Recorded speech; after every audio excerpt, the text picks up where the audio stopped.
Well, the Raiders somehow, some way found a way to win. Not the prettiest game. Eddie Paskal hanging out here with Jason Horowitz in the fifth quarter. But they did it, Jason. They have yet to trail in the preseason. And if you're a Raiders fan, you probably don't feel great after tonight, but you definitely don't feel bad either. So put Jacksonville aside for a sec. First quarter was really good. Second quarter was really bad. Mm-hmm. And then Nick Mullins played outstanding. And led the touchdown drive, and they capped it off to start the fourth quarter. And so there's a lot to really like from the offensive standpoint. I think the offensive line, again, they gave up 4 sacks. Last week they gave up 5 sacks, so that's something they got to work through. But you expected that, right? Brandon Parker's the injury, no Colton Miller, so I think they're still trying. You kind of knew that was going to be the case. But I think there's a lot to like from the offensive side today. Defensively, though, Josh McDaniels all week, hey, we got to find defensive tackles who are going to stop the run. We got to stop the run. They did not stop the run today. No, they certainly did not. I'm looking up the numbers here, and the Vikings finished the day 22 carries, 115 yards, and we talked about that second quarter. That's 5.5 yards to carry, though. It is. It is. Great math, by the way. But in that second quarter in particular, it just felt like it was chunk play after chunk play after chunk play. And if you're a Raiders fan, you're like, okay, I know it's the preseason, but that's not necessarily what we want to see. So first quarter, they only gave up 14 yards in the first quarter, right? Yeah. So, like, if you take a look at, like, Jonathan Abram and Nate Hobbs and you know, the guys that came up, Jayon Brown had that deflection. You take a look at those guys who came off the field after the first quarter, like, all right, they did their job. 14 yards in a quarter, they're going to win a lot of games. But the rotation of the defensive line, we got to the fourth quarter, and my stats guy handed me, hey, Vikings are 0 of 4 on third down.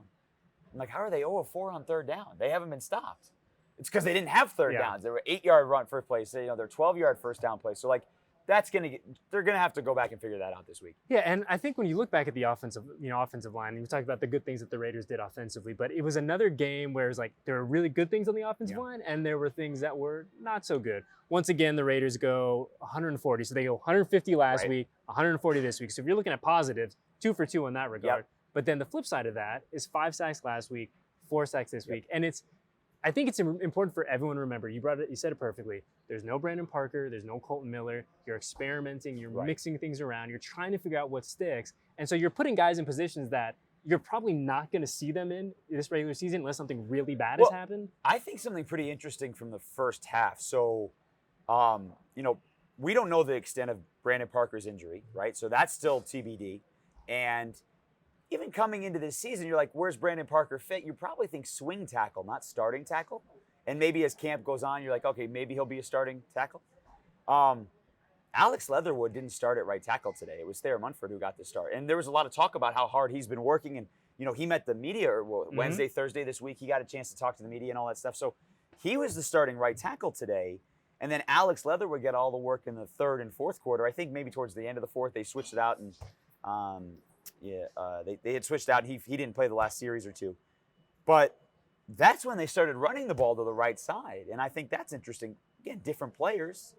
But maybe there's something to really like about the second-year pro out of Alabama. And maybe that will be a successful transition. But I don't know exactly what you take out of that.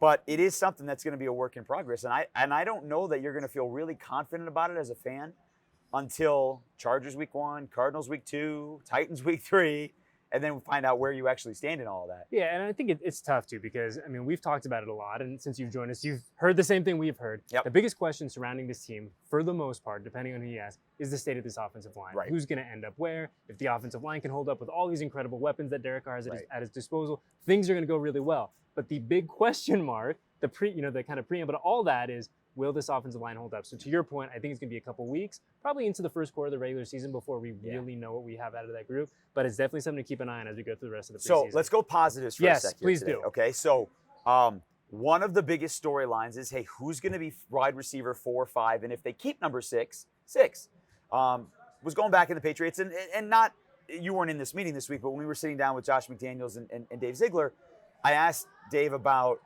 looking at how the Patriots kept players last year in the last couple of years, and does that carry over to how the Raiders are going to keep coming out of training camp? They had 6 wide receivers. They had, including a fullback, they had 6 running backs last year. I said, is that fair to look at, say, what you guys did in New England and say this is what you're going to? It depends. You know, it wasn't a definitive answer. But if let's say they keep 6 receivers. Okay, so You know you're going to have Devontae and Hunter, and they haven't played yet. By all accounts, you're probably going to have Mac Hollins. He's been a star in camp and hasn't really had much of an impact in games, but he hasn't also played that much. So DJ Turner was awesome in the second half and in special teams. Keelan Cole made some pretty good plays. A lot of people like T. Billy, but I don't know where he fits in yet, right? DJ was great today. Yeah, he really was awesome. I mean, look at it at his line right here. 3 receptions, 58 yards, the aforementioned 34-yard touchdown. The kick return that he takes out to the 45. He bounced off the hit and took, so that was big. And you look at those guys too, especially lower on the depth chart with the receivers. You got to be able to contribute on special teams. Right. So if you're a guy like DJ says, hey, I'm going to catch the ball when it comes my way, but I can also be a value in the coverage units. Like, that's not something to sneeze at. And then the running backs, right? So we didn't have Amir Abdul. You knew we knew this week we're not going to get Josh Jacobs. That storyline kind of carried itself out from Canton, him playing. He didn't play today. Brandon Bolden, we were told, wasn't going to play again. And so you kind of assume those two guys on the roster. Amir Abdullah didn't play. But, man, you like Austin Walter, right? Like, you just like him. Everything is falling forward, and he's kind of making guys miss in the backfield. And, like, you just like him a lot. Yeah, and I don't know where he fits in, but, God, you kind of like him. And it's hard not to like him, right? I mean, last week, I think it was 6 yards a carry, just under 6 yards a carry. Today, he's at 4.3. I mean, to your point, he's a dude that falls forward. You don't see him get tackled in the backfield. Exactly. Doesn't take losses. And he's fun to watch, too. I think that the way that he runs is exciting. He's got a little razzle-dazzle to him, 100%. And I can appreciate that. And dude's got he had 26 carries last year with the Jets, right? So it's not a ton of experience in his third year out of Rice. He comes here where they draft Samir White. You draft Britton Brown. You have Bolden. You have Jacobs. You have Kenyon Drake in his second year of his deal. You don't expect that he's... Jakob Johnson, too. Right, who you signed from New England to a contract. So you don't expect that he's going to make it.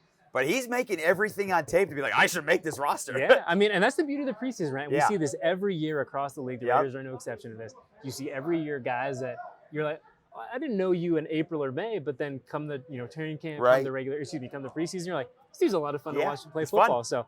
speaking of guys that have been fun to watch. Could you get him on the podcast this week? We could do it. Will Kiss. Can we make this happen? Will Kiss. But speaking of guys that have been fun to watch the past couple of weeks, you look at what Jarrett Stidham did last week in Canton. You had the best view in the house for that. Had a really nice start to the preseason. He did. Today, comes back, does the same thing again, finds the end zone. But then enter Nick Mullins. Right. And so now all of a sudden, you're looking at both your backup core, and this is a great position to be in, but you're looking at both these guys, knowing Derek's your established number one, don't worry about Derek. The guys behind him now are really kind of having a nice little race to see who's going to be that primary backup. So I think if you left Canton, you're like, all right, we know who number 2 is, right? 100%. Jarrett has the background playing for Josh McDaniels. They drafted him. He's helping Derek learn the nuances of the offense when they're in practice and stuff. Both those guys talked about that this week. So I think you come out of last week, you're like, I know that. And first quarter, Jarrett didn't do anything to say, no, that's not the case. Second quarter was a different story, but Nick was on point today. The 3rd and 24 to DeMarcus Robinson that got him to 4th and a half a yard, which they converted. And then the beautiful ball between defenders to DJ that he took 34 yards for a touchdown. I mean, he made some great passes. 3rd down, he scrambled for a first down. Now, I don't know why you slide out of bounds. That's when funny. You could just walk out of bounds. That is funny you bring that up. Maybe he's thinking, hey, Jalen Hurts got drilled. I don't want to be that. And Lincoln said during the broadcast, he's like, I've never seen a quarterback slide out of bounds. There's nobody around you. Just go out of bounds. I know, it's funny. We were talking about that in the box, too. We were like, oh, man, like, great run. Way to get out there. Just show off the athleticism a little bit. Let's do a touchdown. What are you doing, man? Come on. We're not playing baseball. Yeah, but Link said he might hear about that this week. I think he will in film study, too. But, I mean, good for him for really putting his best foot forward. And we were talking about it before we started rolling. Like, I'm really interested to see what Josh does next week in Miami in terms of how he splits the quarterback reps. Because we've had back-to-back starts to Jarrett Stidham. And to your point. The question is, will we see Derek Carr? Oh, I don't think so. You don't think so? I don't think. And this, I don't look. I always have to give the disclaimer. I don't know. I haven't talked to Josh about it. No, of course. But, like, I don't think so. I bet we see, again, this is not insider information or anything like that. I think you'll see Derek Carr in one preseason game. Okay. And because everyone's talking about the Patriots practices. No, not the model. Not the model, but sorry. Leading into the final preseason game, the 4th of 4, they're going to have back-to-back real one-on-ones with the Patriots on Tuesday and Wednesday of that week, right? And then the game is Friday night. So if you're doing that, I don't know that you see any of the ones in the final because you don't see a lot of ones in the final preseason game anyway. So if there's really any chance to see Derek Carr, it's going to be next week in Miami. Yeah, and I mean, when you lay it out like that, it makes perfect sense, right? Logically, we're talking through what you want to do for Derek. Again, this but, is totally a no, guess. 100%, Yeah. 100%. But I guess I am just so overly cautious and overly paranoid about putting number 4 in a position that he doesn't. I was talking about this with Eric Allen the other day. I said, hypothetically, whether it's Derek or Max or Chandler Jones, whoever it is, if you want to trot him out there for a series, right? Let's say they give him 6 plays. Are those 6 plays going to drastically change the course of player X's season? And if you're a Derek, you're a Waller, you're whoever, like I don't know, but Waller's got to get healthy. Yeah, that's the first part. And that brings up the other part of all this, right? Is that so we can break down preseason games and they are what they are. If you look across the board, particularly on defense, who you expect to be in the starting lineup or the 2 deep going into the Chargers game in week 1, Trayvon Mullen's still in the pup. Jonathan Hankins still in the pup. Bilal Nichols, who you bring in, is still in the pup. Kenny Young didn't play today. He's banged up. Divine Diablo has not practiced since the Hall of Fame game, and he is a guy you expect to be in that conversation. Rock Yassin, the trade from Indianapolis, right? He hasn't practiced. Anthony Averett, bring in from Baltimore. He hasn't practiced. The list is a long one, and that doesn't even bring in Cleveland Ferrell, and you don't really know what their role for him is going to be, right? Former number 4 overall pick. He's going into year 4. They didn't pick up the option. I have no idea what that's going to be, but he hasn't practiced since July 27th. That's 8 guys in your top, what you assume to be 16 or 17 for your defense who have not played a preseason snap, and they haven't practiced in the last 8-9 days. Yeah. So that's a lot that you're trying to get back for week 1, and we don't know where their injury status is. And I think that's the big one, right? Between the next, now and call it like 27 days or whatever until we go to week 1 is like, you need to be at optimum health, which to my point is like, why even risk throwing a Derek out there, a Max out there, whoever it is, Devontae Hunter. Exactly. And look, I think that there's always going to be some level of value in Derek or Max or whoever going out there and getting some reps. But for me, it's like, is that value greater than the risk to him rolling an ankle or whatever? I would just say, though, that with Tom Brady in New England, Tom Brady's played preseason snaps. Yeah. It's not a perfect science. I know it's totally different and all of that stuff, but I would guess we see Derek Carr for a series or 2 next week. Okay. I would guess. All right. Unless he really hates humidity, in which case maybe not. I mean, my hair's not going to go very well in Miami, so I don't know what his is going to be like. Looking into Jarrett's got like the mullet coming out the back now too. Pseudo mullet, I know it's all over the place. Looking ahead to Saturday, I guess. I mean, realistically, and we can break down the game or not. It's preseason game, right? I think the most important thing is everyone comes out healthy, right? If you're Josh McDaniels and Dave Ziegler, you feel like you feel good about the tape that you saw on the guys that you wanted to see, right? But going into Saturday, what do you really want to see from this collective over the next, or I guess heading into the next 6 days? So I don't know that we knew this when the game was going on with Brandon Parker, right? It clearly seems to be a serious injury of some sort. The only 2 players, and maybe correct me if I'm wrong, from today, who Malcolm Kuntz left, but he came back. Yep. And Darius Phillips was getting what looked like shoulder. It looked like his shoulder was getting looked at in the second quarter on the sideline. But other than that, it looked like everybody was healthy coming out of this game. So that's big. Get practice going this week. Hopefully that stays to be the same case. I think you want to see 3 things. I think you want to see the defensive front 7 stop Miami's running attack. And I say that because Miami, and again, who knows what they're going to put out there next week, but Miami's got an offensive line that they're trying to figure out what they're going to be. They got a lot of highly drafted guys, but Jawan James is being switched to a 3rd position, the former first-round pick, because they're not positive where he's going to be. Liam Eichenberg was switched around, and now he's playing inside. They're trying to figure out their offensive line. So can the Raiders' defensive front 7 hold Miami's running game in check, right? Chase Edmonds they brought in from Arizona. Raheem Mostert they bring in with the new coach from San Francisco. They've got some guys there, kind of like we do. Pretty deep, pretty good running back room of guys who have been in the league for a while. Can the Raiders get stops?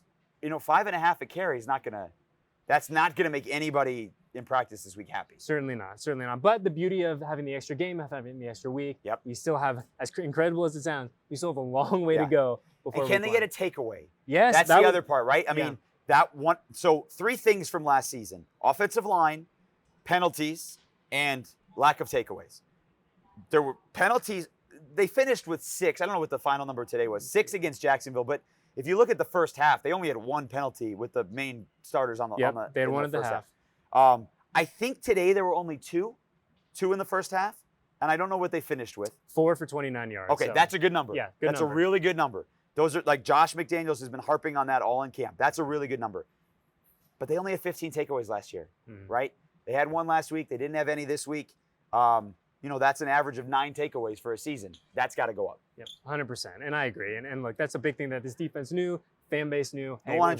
if we want to be more competitive, if we really want to return to where we were last year and hopefully surpass that, defense has got to figure out a way to get rid of the ball. But hey, before we let you out of here, this is your first game in Allegiant, man. Yeah. How was it? Awesome. Yeah. Yeah, it's awesome. First of all, I turned to Link. I'm like, is that actually Sister Sledge? Yeah. So halftime, right? You have, so the house band that plays right next to the torch is awesome to begin with, right? Pepe the drummer for Santana and all that stuff. They're awesome.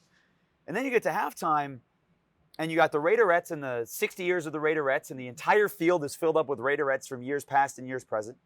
And you hear "We Are Family" from the stage. And like, I wasn't sure if it was the house band or if it was actually Sister Sledge. He's like, "No, dude, we do real things here." I'm like, "Okay."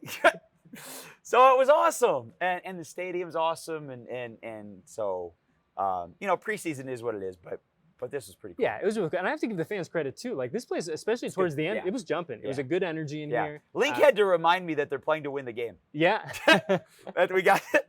Because I'm like, why? The Vikings' new coach O'Connell, he's like taking a timeout. He's like, he's trying to win the game. And I was like, that's a good point. Yeah, you got to do it. So it's funny. The same conversations you guys are having in your booth, we were having in the box. But it was a lot of fun. Raiders 2-0 in the preseason. Yeah. As I said, kind of fun little stat. Haven't trailed yet through 2 games, which, what does it mean?